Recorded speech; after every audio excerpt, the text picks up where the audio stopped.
Бұл Мұсаниф аябай Аль-Харис ибн Асад аль-Мухасиби деген чоң бір алым. Бұл кишинин өзүнүн эле эмгектери жөнүндө жазган өтө көп, ал киши жөнүндө айтылгансы көп. Анан бұл киши субханалла абалким биз айтпаган, билбеген нерсени жазган да.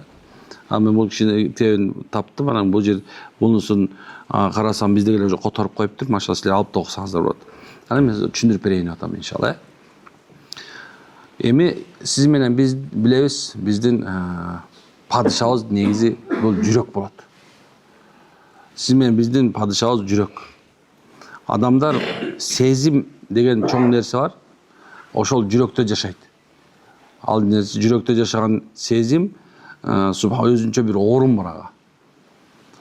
Ошонун себебинен алымдар бекерин айтпаса керек, инсандын жүрөгүнө жасы ишенимине 3 нерсе менен куюлуп турат деген. Көз, кулак, ооз менен экен, ушул нерсе менен кадимкидей жүрөктү көздөй агып турган булактар бар экен. Анан эми ошол биздин жүрөгүбүздү дайым такай Алладан корккон акыбалында же болбосо мына Алладан коркуу жана үмүт менен кармап туруу үчүн бир нече бир сапаттар бар экен да. Ошону бул алым жазганда жүрөгүң үчүн керектүү болгон 3 сапат, жүрөктү таза кармаанын 3 сапаты бар деп айткан экен. Аллахтын буйругу боюнча сага жазылган нерсе келет. Демек, биринчи сапат бул тагдырга там берүү экен. Же болбосо сенин пешенеңе, тагдырыңа жазылган деген сөзгө аябай бекем туруу керек экен. Мында эми кээ бирде муну терең билсеңиз керек, биздин акыйдабызда алымдардын көпчүлүк айтышы боюнча жан жөнүндө, анан тагдыр жөнүндө талашпайт экенбиз. Эми ошондо кандай айтышыңыз мүмкүн, анда тагдырга талашпай турган болсо, ал кандай болсо десе, мындай болот. Сиздер көчөгөнү бирөөң Бишкекте болчусуң, бирөөң Баткенде болчусуң, бирөөң Ошто болчусуң, бирөөң Көлдө болчусуң, бирөө азыр кайда отурасыңар? Демек, мына тагдыр экен, көрдүңбү? Сен тагдырың ушул жерде болуп турат. Демек, мен чоң кемге бул жерге келмек экенмин. Аллах мага жазган ушу экен десеңер, бул тагдырга баш ийиңер. Оңой эле экен. Ал эми эгерде Баткенде, Ошто, башка жакта турган болсоңор, чоң кемге барам десеңер, сиздин тагдырыңыз боло элек экен. Келесизби, келбейсизби, жетесизби, жетпейсизби, вопрос болчу туурабы? Эми эмне болду? Сиздин тагдырыңыз ушул жака, мына ушул жерде отурдуңуз, мынакей ошо тагдыр экен. Болду, бүттү. Чечилди. Же болсо мынакей, бирөөң кечке чейин иштедиңер жумушта. Эми кечинде баарды эсептеп, акчаң баарын эсептеп чыгардың, так, бул расходу, бул приходу дедиң дагы. Эми приходу 150 сом болуп калды. Туэттике чөтө аз болуп калды дебейсиң да. Альхамдулилла, тагдыр экен. Же болбосо, бирөөң мисалы бир жерден бирөө менен шерик болуп атасың. Эми шерик экөөң бөлүшкөндө ойлогон оюңарда башкача болчу. Бирок акырды эсептеп койдуңар, машалла, эмне чыкты? Ошол нерсе ыраазы болдуңар. Ушу Кудайга шүгүр. Демек, ушу тагдырыбызга жазылган экен. Туйттиге момундай кылсак, мындай болмок эле. Бияк кылсак, момундай болбойт беле деп баягы эмне экен? Лишний сөз болуп, баш оорутпайт деген сөз экен. Түшүнүктүбү? Демек, мынакей. Аллахтын буйругу боюнча сага жазылган нерсе келет. Пайгамбар айтат: эгерде Алла сага жазып койгон болсо, андан сен качсаң, алдыңда тура берет экен. Кача албайт экенсиң. Эми сен ойлоп умтулган нерсе, эгер Алла жазбаса, аркасынан кубаласаң да жетпейт экенсиң. Кыргыздар болсо, кул жейм дейт куйрукту, Кудай билет буйрукту дейт. Сонун экен? Мына, бул биздин ата бабабыздын субхана тагдырга болгон ишеними ушул болчу. Же болсо дагы бир нерсеси, Кудайдын буйругу жок, куурайдын башы кыймылдабайт. Демек, жазылбаган ала албайсың. Бул ишеним жүрөктө тынчтыкты жаратууга жардам берет. Демек, эгерде сен тагдырга там берсең, болду экен уже, болду. Стресс болбойт экенсиң эч качан. Аялыңмен урушуп атасың, ойлоп атасың, ушундай катынды албай эле койбойт депчи. туруп анан мындай келгенде астагфирулла, астагфирулла. Муну Алла таала мага тагдырыма жазган болсо, муну мындай карасаң, жакшы жери пайда болуп калат экен. Эмне кылдың сен? Тагдырга ыраазы болдуң. Жок күйөөсү ошондой эле акыбалда ушуга тийбей эле койбой, жок мындай карасаң, может, жок бул тагдырым болчу. Эмне болду? Ыраазы болдум, автоматик жүрөгүмө тынчтык пайда болот экен. Мен жана бир сөздү айтып келатып, мындай секирип өтүп кеттим. Кайсы десеңер, эгерде мындай кылсам, момундай болмок болчу. Эгерде мындай кылсам, тигиндей болмокчу десе, дейт пайгамбарыбыз. Шайтан үчүнчү жанында болуп туруп калат экен. Ооба. Сен эгерде мындай кылганда башкача болмок. Ошого тетиги күнөөлүү дейт экен да. Анан эмне болду? Эгерде деген сөздүн аркасынан шайтан кубалатат экен дагы, сени менен мени эмнеге акырында адаштырып жок кылат. Ошол сенин эгерде деген сөз шайтанга жагат экен. Бирок момун үчүн эгерде мындай кылсам деген сөз эмес, балки ошол болду, ыраазымын болду. Карасаң, Алла таала деле мисалы сиз менен бизге айтат. Эй дейт, сами'на ва атa'на. Уктук жана баш ийдик дегеле дейт. Карасаң, уктук, анан баш ийдик. Пайгамбар эмнени айтты? Пайгамбар айтат, эй, силердин башыңарга ушундай нерсе келсе, бул Алладан болду. Ошол жакшылык түрүндө болсун, жаманчылык түрүндө болсун. Сен айттың, уктук, баш ийдик. Жашоомдо мен ушуну амал кылам. Болду. Дагы бир жерде болсо, сахабалардын артыкчылыгын Аллах айтат. Алар Алладан ыраазы болду, Аллах алардан ыраазы болду дейт. Демек, алардын ошол пайгамбарга келип туруп, Аллах таала вахий кандай түшүрсө, ошол түшүргөн вахийни Алла тарабынан келген кабарды. Ошондой кабыл алган себебинен Алла аларды эмне кылды? Алардан ыраазы болду. Эми алар Аллахтан берген өкүмүнө ыраазы болду. Көрдүкпү? Мынакей. Демек, кимде ким тагдырга баш ийип, тагдырга там берсе, биринчиси ага жүрөктүн тынчтыгы келет экен. Эмне үчүн десе, кантип келет десе, жүрөк өзүнө жазылган нерселерден ажырап калуудан коркпой калат экен. Эгер эртең эмне жейм, эртең кайсы үйдө жашайм, эртең машина аламбы албаймбы, өмүрүм ушинтип өтүп кетип калабы, ушундай эле жашап бүтүп каламбы өмүрүм деген коркунуч жүрөктөн чыгып кетет экен. Анткени сен билесиң да тура, мисалы ниет кылдың, bir үй салуу ниет кылдың, машина алуу ниет кылдың, башка жака барып келүү ниет кылдың, ажылга, умрага ниет кылдың. Бирок эмнедир эмне болду? Субханалла, ошол нерсенин бирөө болуп, бирөө болбой. Сен жашооң эмне, жүрөгүңдө тынчтык пайда болот. Так, аялың айтып атат, элдердей болуп жашайбызбы деги? Качан элдей болуп жашайбыз? Бул нерсе болобу? Элдин балдары тиги жерде тиякта Оксфордто окуп атат, тиякта окуп атат, сен балдарың көчөдө калат. Булардын баарын молда кылып сала турган болсоң, бул эмне кылабыз биз? Бул окууну бүтпөсөң деген сен деген эме болуп каласың, кедей болуп каласың. Могул жумушуң жок болуп кала турган болсо, могу соодаң болбой кала турган болсо, бүттү, ишиң бүттү деген сөздөрдү уктуңар беле? Эми субханалла, эгерде сенде ушул тагдырга ыраазы болуп бар болсо, эмне экен? Машалла дейт экенсиң. Кайсы нерсе болсо мен ыраазымын. Кайсы нерсе ыраазы? Демек, уна тынчтык ошентип келет экен. Кантип келет экен? Коркпой калат экен. Эмне жейм, эмне ичем, эмне кылам? Анткени сен тагдырыңдан келе турган нерсе келди. Сен бир аз аракетин кыла бересиң. Соода кылсаң, соодаң кылып кое бересиң. Машалла, илим окусаң, илим окуй бересиң. Шофер болсоң, такси айтып кой, өзүң эметип жүрүп кое бересиң. Аракетин кыла бересиң. Бирок мисалы калса, жулунуп да көр керек болсочу, миллион кылам, миллиард доллар кылам деп жулуна бергиле да, субханалла. Мен жулунма деген жок, жулун, өлбөчү окат кылат.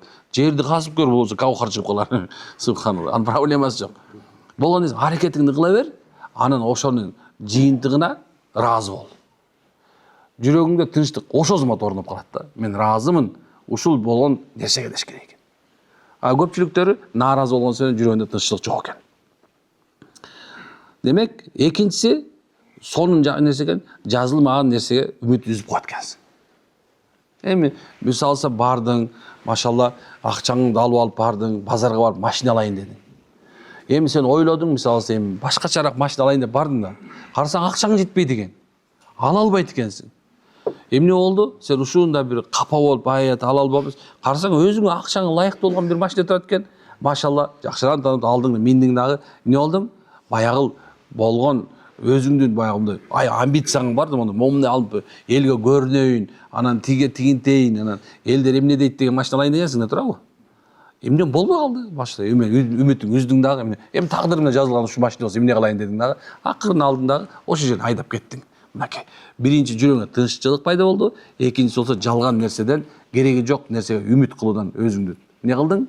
Тазаладың дейт. Машалла. Демек, бул жерде акыркы нерсе ушу экен.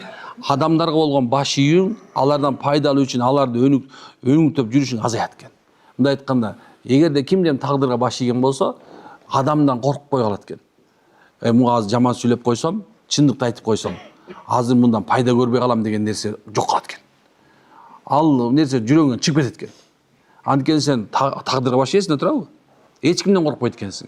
Адамдан коркпойсуң уже. Анткени сен Алладан коркосуң. Эмне үчүн Алладан коркуп атасың? Анткени сен Аллага таянып атасың, туурабы? Сен Аллахка таянган себебинен махлуктан болгон зыянды күтпөй калат экенсиң. Аллаху акбар. Түшүнүктүү болдубу? Чотто бааны мындай үнтүй отуруп калсаң эле ойлоп атпаймынбы? Дин менен жашоодо бир нерсени эсиңерге тутуп алыңыздар. Дин менен жашоодо бир нерсе эсиңерге тутуп алыңыздар. Дин менен жашоо бул тар жашоо эмес бул. Дин менен жашоо бул кенен жашоо тескерисинче. Динсиз жашоо бул тар жашоо. Динсиз жашаган адамдар тар ой менен, тар түшүнүк менен жашашат. Мен силерге түшүнүктү ушуна кенен кылып берип атам. Кээ бир нерсени мындай бул кээ бир адамдарчы мындай түшүндүрүп берип атсаң тар түшүнүккө кирип алган да. Мисалы 5 мал намаз окуш керек, көзүңдү ылдый кылып эле, момунт эле астафырла деп отуруш керек дегендер бар. Дин андай эмес. Дин деген вай. Мен кээ бирде сөзүм, түшүнүгүм жетишпей калышы мүмкүн силерге түшүндүрүш үчүнчү. Дин ушунча кенен. Анда динде жашаш керек. Рахат алыш керек. Дин ушундай нерсе, ал жерде субхана болот деген нерсе көп болбойт дегенге караганда. Жазасызбы? Мен азыр могу түшүндүрүп атканда кээ бирлериңиздер мындай баягыда башкача уктум эле деген ойдо келип атасыңар азыр. Жок, андай эмес. Субханалла. Демек, тагдыр деген нерсени силер кээ бир убакыттарда мындай төртбурчтук нерсе катары көрүп албагыла.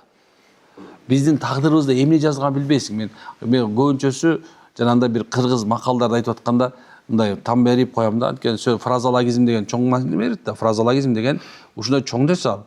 Бир эле сөз көп маани берет. Көп маани берет. Мисалы алсам мына бирде жигит төмүнөт, бирде жигит жүрөт. Бул жерде уже айтып койду уже мына ата бабабыз илгертен айтып койду. Ай, чөкпө. Тагдырыңа там бере бер. Жашооңда бүгүн жок болсо эртең болот.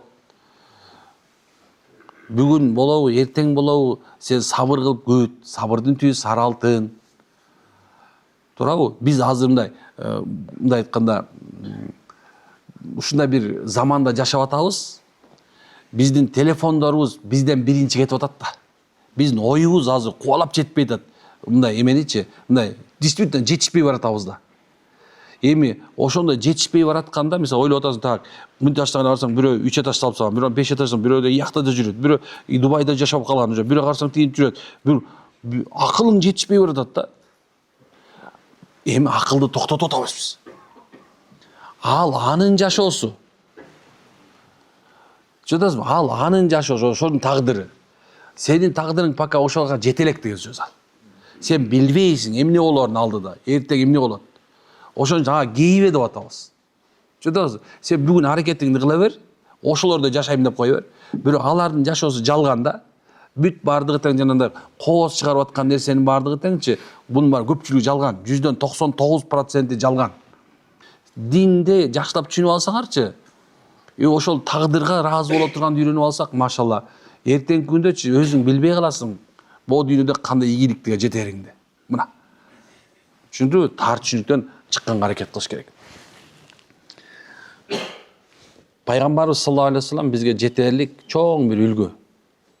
Ошол пайгамбардын жашоосунда бир окуя болот. Бир күнү пайгамбарыбыз кетип баратса, караса, адамдар курманы чаңдатып турат. Анан пайгамбар кетип барып, эмне кылып атасыңар дейт. Курман чаңдатып атабыз. А эмне болот десе, муну курманы чаңдатсак, мындай түшүм болот. Аны кылбай койсо эмне болот деп өтүп кетип калды. Анан ошол жылы түшүм жок калды. Баягы чаңдаштырбаган себебинен мөмөнүн бардыгы түшүп калат экен да. Пайгамбар сурап экен, эмне болду? Мындай жаанчыл болду, күн сонун болду, мөмө боло турган нерсе десе, я Расулалла, билесизби, жазында сиз ушинтип келип атсак, ушундай айттыңыз эле, анан биз кылбай койдук десе, пайгамбар ай дейт. Мен илахи кабарлардын баардыгын чындык менен айтамын. Алла тарабынан Куран аят келди, Жабриэл келди, мен чындык айтам. Бирок мен силердин курмаңарды түшүнбөйм дейт. Карасам, демек ушундан ала турган тыянак эмне? Субханалла. Алланын өкүмүнө байланыштуу нерселерде биз коркуп, аалымдарды карап, динибизди карап турат. Бирок жашоодогу тажрыйба негизинде келе турган сен кылып аткан оокаттарың, жанагындай бир кылып аткан нерсеңди эмне экен? Сен өзүң кээ бир убактарда чечишиң керек болот. Сен өзүң биринчи кадамды коюшуң керек болот жашоодо.